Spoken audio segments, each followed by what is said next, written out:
everyone. So today I'm going to be reviewing my content standard as well as my learning objective, and then going into my explain part of my 5E learning lesson plan that I've done with my group. So to start, we're going to go over my content standard, which is content standard 4.3. Students explain the economic, social, and political life in California from the establishment of the Bear Flag Republic through the Mexican-American War, the Gold Rush, and the granting of statehood. We're going to be focusing mainly on Substandard 3, which is analyze the effects of the Gold Rush on settlements, daily life, politics, and the physical environment. And then it's going to give you some examples right there of some main people that this standard is wanting us to focus on. Moving into my learning objective, it's going to be 4.3.3. Scholars will be able to analyze the effects of the Gold Rush on settlements, daily life, politics, and the physical environment by flashcards, mind mapping, or blog journaling with a minimum of 5 facts. And the minimum of 5 facts will be 5 facts on the flashcards, 5 bubbles in the mind map, or 5 facts in their blog journal. The level of cognition is going to be to analyze, which will be our 3rd level of cognition in our blooms. And then when we scroll down to, we're going to skip over here, skip. We're going to scroll into our explain category. Now this is supposed to be a 30-minute activity, so this is going to be after our lesson has already started. Students are to communicate with elbow partners solutions to a problem that they have been given on a sheet of paper. So us as teachers are going to pass out problems that would have occurred during the Gold Rush. And each student's going to work with their elbow partner, which is the person that connects elbows with them. And they're going to read the problem and try to come up with a solution to the problem. So continuing forward, this problem comes directly from the Gold Rush. So that was what I said, how the problem will be from the Gold Rush. Whoa, go away. So sorry. Whoa, go away. So sorry. Anyways, I'm so sorry. Anyways, students will assume they live in this time period and use elbow partners to try and solve the problem, which is just another explanation of how I mentioned that the students will be given a sheet of paper. It will have a problem that a person who lived in this time period would have encountered, and then the students are to find a solution to this problem. Point number 2, elbow partners will take turns explaining a different solution to their partner, so each student can hear 2 solutions to the problem being presented. So when passing out this activity, you're going to want to remind students that they shouldn't be coming up with one solution, that each student should come up with their own solution.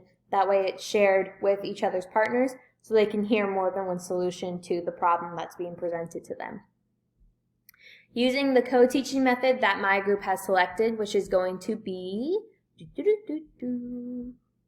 one teaching, 2 assisting. In this specific activity, it's going to be all 3 of us assisting. So when we scroll back down, teachers will walk around and listen to the conversations being had between students. Teachers will either correct a solution and explain how it can be improved, or ask the student how they came up with the solution. So what that basically means is if I were to hear a student come up with a solution that I didn't believe would be a correct one or a in-depth solution, I would ask them what made them come up with this solution and how can we improve it. So instead of just being like, oh, you're wrong, this is what we should be thinking, it would be more of a, that's a good start, but how can we get to this point? How can we improve to this specific standard that we want to see throughout the Gold Rush? Something like that. And then it has a little side note, which is teachers are also to encourage students to use correct vocabulary that has been taught throughout the lesson so students can understand conversations being had with other partners. So what this means is the same way that Dr. DeWalt has us continue to use the vocabulary that he's taught us, we would want our students to, so sorry, my doggy door went off. We would want our students to be comfortable using the vocabulary and knowing where it comes from. That way they can have a better understanding, especially if it were to be on a test, not saying that that's going to be like my final product, but especially if it were to be on a test and I were to have that vocab word on there, then they would know what that means, and they would also be able to incorporate it into other assignments that they would be presenting to us. Some barriers that would be shown throughout this activity would be that students would still be lost on what to do and are confused in the conversations being had. A solution to this problem would be that teachers will walk around and help guide the conversation towards the lesson. So if a student is still confused, we would just remind them of what we've learned, explain it in simpler terms, that way that they would be able to understand what we were talking about. Students are giving wrong solutions to the problems being presented to them.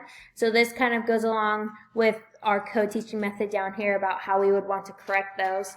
So teachers will help students find better solutions to the problems that they've been handed.